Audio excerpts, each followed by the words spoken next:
बोले श्रीमन श्री सत्यनारायण स्वामी की जय। ठाकुरंकर साधिछा पूर्ण हो बोल आनंदे कबार। हरि बोल हरि बोल हरि बोल।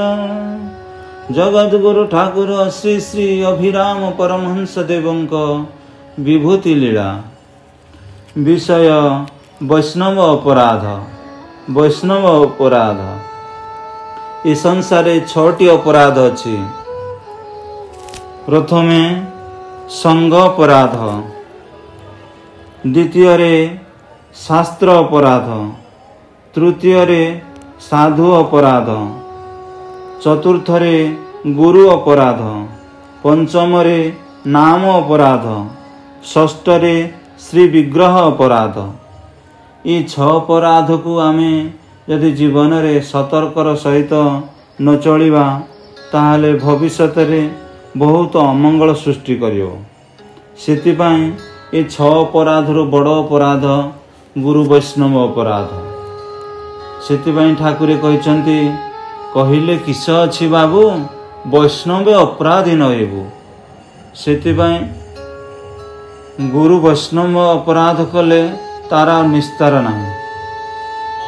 सेतिपाई आम जीवन रे गुरु वैष्णवंक पाद पद्म रे सबुबले नम्रतार भाव रखा पड़ी थाए। आसंतु जानिबा से परि ठाकुरंक विभूति लीला रे जड़े भक्त से परि वैष्णव अपराध करी केमिति से दंड सब भोगी। ठाकुरे इच्छापुर अंचल भ्रमण करुथिबा समय रे जड़े भक्त तांको नाम हेउछि अभिपरिड़ा। दिने हठात सुवर्ण बाबा आंब तोटा आश्रम रे सकाळु सकाळु ठाकुरन को खबर देले, आज्ञा सुनिलेनी अभिपरिड़ा बेकमूले विषवथ उठिछि। सबु वैद्य कविराज फेल मारलेनी, औषध काटु करुनी, अवस्था असंभाल। परिड़ा पुआ एथर चलीजीव। ठाकुरंक मुखमंडल टिके गंभीर दिसिला। छोट हुंटीए मारी ठाकुरे अन्यमनस्क होई उठिले। पाखरे थिबा इच्छापुरिया भक्त मानंक भितरु शंकर बोली जणे कहि उठिले, भल होईछि। कियो हबनी केमिति? जेमिति कर्म करिछि सेमिति फल पाइबो। गुरुदेवंकर प्रसाद पाइलु बोली आमको अजातिया करी रखिछि।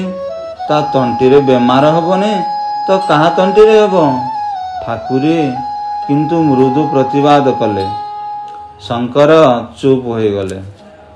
ठाकुरे अन्यमनस्क भावरे उठिगले विरूपा कूलकू। भक्त माने आश्चर्य हेले। खुशी खबरटा सुनी ठाकुरे खुशी हेबार कथा गंभीर हो उठिले कहीं। यही तो लीला अवतार विचित्रता। ठाकुरंकर चिर मंगलमय से सत्य शिव सुंदर तांकर विश्व दृष्टि से समस्तंकर आ समस्ते तांकर। से निखिलर से अखिलर, से चोरर से साधुर, से शत्रुर पुणी से मध्य मित्रर। जमींदार अभिपरिड़ा तांकरी धड़ा फूल। से ही पूजा फूल आजी कीट द्रष्ट। तांकु रोगमुक्त करने को हेबो। अभिपरिड़ा भितरे मुंकार राक्षस सिना ठाकुरंकर शत्रु हेले अभिपरिड़ा तांकर अति आपणार। सेतिपाई ठाकुरे कहिसंती, तुम्भरी शरीरु अंश काढ़िल केशव, बुझिले सेहिठी मुहि तार नाम जीव। अभिपरिड़ा को रक्षा करने को पड़ियो। दयामयंकर दया सागर रे आंदोलन देखादेला। हाथ टेकी देले ठाकुरे, हाथ टेकी देले अभिपरिड़ा उद्देश्य से अभय हस्त से की रक्षा करिथिले गजकू अगाध जल रे। ରକ୍ଷା କରିଥିଲେ ମୃଗୁଣୀକୁ ଘୋର ଜଙ୍ଗଲ ଭିତରେ। ମାନ ରକ୍ଷା କରିଥିଲେ ମା ପାଞ୍ଚାଳୀଙ୍କର କୁରୁସଭା ତଳେ। ଆଉ ଆଜି ସେହି ଦୟାମୟଙ୍କର ଅଭୟ ହସ୍ତ ମୁଙ୍କାର କବଳିତ ଭକ୍ତ ଅଭିପରିଡ଼ାଙ୍କ ଆଡ଼କୁ ଲମ୍ବିଗଲା ପ୍ରଭୁଙ୍କର ଅଭୟ ହସ୍ତ। ରାତ୍ରିରେ ଯନ୍ତ୍ରଣାରେ ଛଟପଟ ହେଉଛନ୍ତି ଭକ୍ତ ଅଭିପରିଡ଼ା। ଦିନ ରାତି ଖାଲି ଅସହ୍ୟ ଯନ୍ତ୍ରଣା। ବିଷବଥ ପାଚୁନି କି ଫାଟୁନି, ଖାଲି ବିନ୍ଧା ଚିଟିକା। ଦିନ ରାତି କେତେବେଳେ ନିଦ ନାହିଁ। ଜୀବନଟା ଚାଲିଯାଆନ୍ତା ହେଲେ। କିଏ କେତେ ପ୍ରକାର କହୁଛି। ଜମିଦାରଙ୍କ କାନରେ ମଧ୍ୟ ପଡ଼ୁଛି। କିଏ କହୁଛି ନିର୍ଦ୍ଦୋଷ ବାବାଜୀ ମାନଙ୍କୁ ଅପମାନ ଦେଇଛି। ସାଧୁ ସନ୍ନ୍ୟାସୀଙ୍କର ଅପମାନ ଭଗବାନ କ'ଣ ସହିପାରନ୍ତି? ତାର ଫଳ ଜମିଦାର ଭୋଗିବନି ତ ଆଉ ଭୋଗିବ କିଏ? ମନଟା ଦବି ଯାଇଛି ଜମିଦାରଙ୍କର। ସତରେ କ'ଣ ଠାକୁରଙ୍କୁ ଅପମାନ ଦେଇ ସେ ଏ ଦୈବୀ ଦଣ୍ଡ ଭୋଗୁଛନ୍ତି? ତାହେଲେ ସେ କ'ଣ ଭୁଲ କରିଛନ୍ତି? ତାଙ୍କର ଅନ୍ତରାତ୍ମା ସତେ ଯେପରି କହି ଉଠିଲା, ହଁ ଭୁଲ, ମହାଭୁଲ କରିଛ ତମେ, ମହା ଅପରାଧ କରିଛ। ଅନୁତାପ ନିଆଁରେ ଛଟପଟ ହୋଇ ବିଛଣାରେ ପଡ଼ି ରହିଲେ ଜମିଦାର। ଟିକେ ଛାଇ ନିଦ ଲାଗି ଆସିଲା। ଜମିଦାରଙ୍କୁ ସ୍ୱପ୍ନ ଦେଖିଲେ ଠାକୁରେ ଆସିଛନ୍ତି। ସେଇ ହସ ହସ ମୁହଁ, ନବ ଦୁର୍ବାଦଳ ତନୁ, ଦେହରେ କଷାୟ ବସ୍ତ୍ର, ଗଳାରେ ବନମାଳ, ଜଟାଜୁଟ ଧାରି ନବୀନ ସନ୍ନ୍ୟାସୀ ବେଶ। ଧୀରେ ଧୀରେ ଠାକୁରେ ଆଉଁସି ଦେଉଛନ୍ତି ତାଙ୍କର ମୁଣ୍ଡକୁ। ହସି ହସି କହୁଛନ୍ତି, ଜମିଦାର ବାବୁ, ବହୁତ କଷ୍ଟ ଭୋଗିଲ ନା? ହଉ, ଯାହା ହେବାର ତ ହେଲାଣି। ଏଥର ପ୍ରଜାମାନଙ୍କ ଉପରୁ କଟକଣା ଉଠେଇ ଦିଅ। ସମସ୍ତଙ୍କ ଉପସ୍ଥିତିରେ ସାଧୁ ସନ୍ନ୍ୟାସୀ ଭକ୍ତମାନଙ୍କର ଅଇଁଠା ଖାଅ। ଠାକୁରଙ୍କୁ ବିଶ୍ୱାସ କର, ଦେଖିବ ତମର ରୋଗ ନିଶ୍ଚୟ ଭଲ ହୋଇଯିବ। ଠାକୁରେ ଅନ୍ତର୍ଧ୍ୟାନ ହୋଇଗଲେ। ନିଦ ଭାଙ୍ଗିଗଲା ଜମିଦାରଙ୍କର। ଏ କ'ଣ ସ୍ୱପ୍ନ ନା ସତ୍ୟ? ଏତେ ଅପମାନ ପାଇଲା ପରେ ବି ସ୍ୱୟଂ ଠାକୁରେ ଆସି ତାଙ୍କର ରୋଗ ଭଲ ହେବାର ବାଟ ଦେଖାଇ ଦେଇଗଲେ। କୃତଜ୍ଞତାର ମୁଣ୍ଡ ନଇଁଗଲା ଜମିଦାରଙ୍କର। ଏତେ ଦିନେ ବୁଝିପାରିଲେ ଜଗତଗୁରୁ ଠାକୁର ଶ୍ରୀ ଶ୍ରୀ ଅଭିରାମ ପରମହଂସ ସାଧାରଣ ବାବାଜୀ ନୁହନ୍ତି, ସେ ସ୍ୱୟଂ ଅନ୍ତର୍ଯାମୀ ନାରାୟଣ। ରାତି ପାହିଲା। ଜମିଦାର ଲୋକ ପଠେଇଲେ ଇଚ୍ଛାପୁର। ଠାକୁରଙ୍କର ପାଖରେ ମିନତି କଲେ ସାଧୁ ସନ୍ନ୍ୟାସୀମାନଙ୍କ ଗହଣରେ ଉଆସକୁ ଆସିବା ପାଇଁ। ଇଚ୍ଛାପୁରର ସମସ୍ତ ଗ୍ରାମବାସୀଙ୍କୁ ସ୍ୱତନ୍ତ୍ର ନିମନ୍ତ୍ରଣ ଦେଲେ। ସେମାନେ ସମସ୍ତେ ଆସିବେ। ଜମିଦାର ତାଙ୍କ ଉଆସରେ ଗୋଟିଏ ଭକ୍ତ ଗୋଷ୍ଠୀ କରୁଛନ୍ତି। ଠାକୁରଙ୍କର ସେବା ପୂଜା ଆଡ଼ମ୍ବର ସହିତ ହେବାକୁ ଯାଉଛି। କେହି କିଛି ଉତ୍ତର ଦେବା ଆଗରୁ ଠାକୁରେ ପ୍ରଥମେ ନିମନ୍ତ୍ରଣ ରକ୍ଷା କଲେ। ସାଧୁ ସନ୍ନ୍ୟାସୀ ଇଚ୍ଛାପୁରର ଭକ୍ତମାନଙ୍କୁ ଧରି ଠାକୁରେ ଉପସ୍ଥିତ ହେଲେ। ଜମିଦାରଙ୍କର ଉଆସରେ ବିରାଟ ଆୟୋଜନ। ଠାକୁରଙ୍କର ପୂଜା ପାଇଁ ସବୁ ପ୍ରକାର ଉତ୍ତମ ବ୍ୟବସ୍ଥା।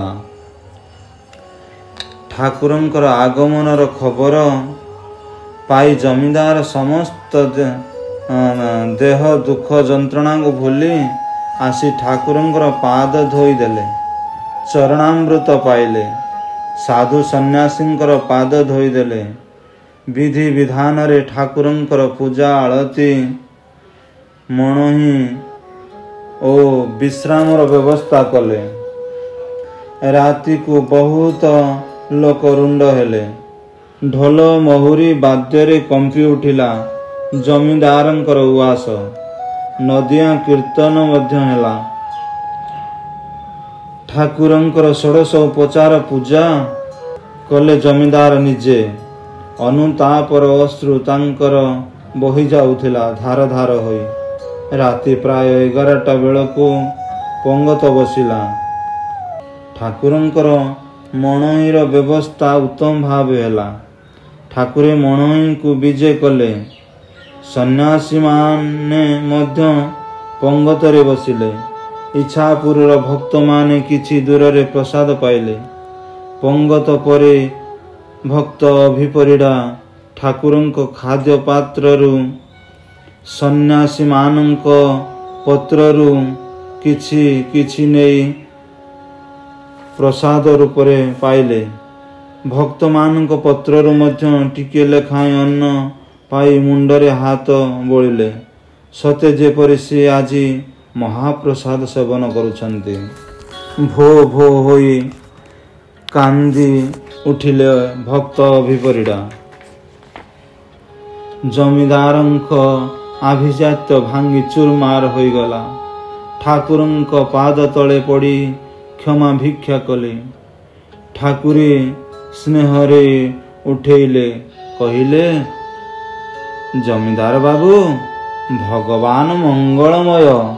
ସେ ଯାହା କରନ୍ତି ପ୍ରାଣୀର ମଙ୍ଗଳ ପାଇଁ। ସେଥିପାଇଁ ତୁମର ଆଜି ଠାକୁରେ ସର୍ବମଙ୍ଗଳ କରିଛନ୍ତି। ଯୁଗେ ଯୁଗେ ତୁମର ନାଁ ଏ ସାରା ଜଗତ ଗାଇବ। ଧନ୍ୟ ତୁମେ ଭକ୍ତ ଅଭିପରିଡ଼ା, ଧନ୍ୟ ତୁମେ ଭକ୍ତ ଅଭିପରିଡ଼ା। ଆଜି ଆମେ ଜାଣିଲେ ପ୍ରଭୁଙ୍କର ସେହି ପତିତ ପାବନଙ୍କର ଭକ୍ତ ଉଦାହରଣ, ବିଶ୍ୱମୋହନଙ୍କର ଅପୂର୍ବ ଲୀଳା, ଅପୂର୍ବ ମହିମା, ଅବର୍ଣ୍ଣନୀୟ ତାଙ୍କର ଗୁଣଗାରିମା। ବଳିର ଅହଙ୍କାର ଲାଗି ସେ ବିଶ୍ୱରୂପ ବାମନ ରୂପରେ ବଳିକି ପାତାଳପୁରକୁ ଚାପି ଦେଇଥିଲେ। ହେଲେ କିନ୍ତୁ ପ୍ରଭୁ ଦ୍ୱାରପାଳ ହୋଇ ସବୁଦିନ ପାଇଁ ପ୍ରଭୁ ଭକ୍ତଙ୍କ ପାଖରେ ବନ୍ଧା ପଡ଼ିଗଲେ। ଭକ୍ତଙ୍କ ଭାବରେ ସେ ଛନ୍ଦି ହୋଇଗଲେ। ସେହିପରି ଠାକୁରେ ଆଜି ଯେଉଁ ବିଭୂତି ଲୀଳା କଲେ, ଯୁଗ ଯୁଗ ପାଇଁ ଆମେ ସେଇ କଥାକୁ ମନେ ରଖିବା। ସେଇ କଥାକୁ ମନରେ ନେଇ, ହୃଦୟରେ ନେଇ, ଅନୁଭବରେ ଆମେ ଆମ ଜୀବନରେ ନିଶ୍ଚିନ୍ତ ସେଇ ପ୍ରଭୁଙ୍କର ଲୀଳା ଖେଳାକୁ ମନେ ପକାଇ ନିଶ୍ଚିନ୍ତ ପ୍ରଭୁଙ୍କୁ ବିଶ୍ୱାସ କରି, ପ୍ରଭୁଙ୍କ ଚରଣାଶ୍ରିତ ହୋଇ, ପ୍ରଭୁଙ୍କର ମାର୍ଗରେ, ଗୁରୁଙ୍କର ସାନ୍ନିଧ୍ୟରେ ନିଶ୍ଚିନ୍ତ ଏ ଜୀବନକୁ ବିତାଇ ଦେବା। ସେହି ପ୍ରଭୁଙ୍କର ପାଦ ପଙ୍କଜରେ, ଅଭିନ୍ନ ସୁନ୍ଦରଙ୍କର ପାଦ ପଙ୍କଜରେ ଚିରଦିନ ପାଇଁ ଏ ଜୀବନକୁ ସମର୍ପିତ କରିଦେବା। ଆଜି ଆମେ ଜାଣିଲେ ବୈଷ୍ଣବ ଅପରାଧ କଲେ କିପରି ସବୁ ଦଶା ପାଇବାକୁ ପଡ଼ିଥାଏ। ସେଥିପାଇଁ ଆମେ ଆମ ଜୀବନକୁ ବୈଷ୍ଣବ ଅପରାଧ ଠାରୁ ସତର୍କ ରଖିବା। ପ୍ରଭୁଙ୍କର ପାଦ ପଦ୍ମ ତଳେ ସବୁବେଳେ ନମ୍ରତା ଭାବ ରଖି, ସେହି ଅଭିନ୍ନ ସୁନ୍ଦରଙ୍କର ଗୁରୁଙ୍କର ପାଦ ପଦ୍ମରେ ସବୁବେଳେ କ୍ଷମା ପ୍ରାର୍ଥନା ମାଗୁଥିବା, ପ୍ରଭୁ ସବୁବେଳେ ଆମ ହୃଦୟରେ ଭକ୍ତି ଦିଅ, ନମ୍ରତା ଭାବ ଦିଅ, ଶରଣାପନ୍ନ ଭାବ ଦିଅ। ଗର୍ବ, ହିଂସା, ଅହଙ୍କାର କେବେ ନ ଦିଅ ପ୍ରଭୁ। ଯେପରି ଏ ଜୀବନରେ ସେପରି ଅପରାଧ ନ ହଉ, ଯେପରି ତୁମକୁ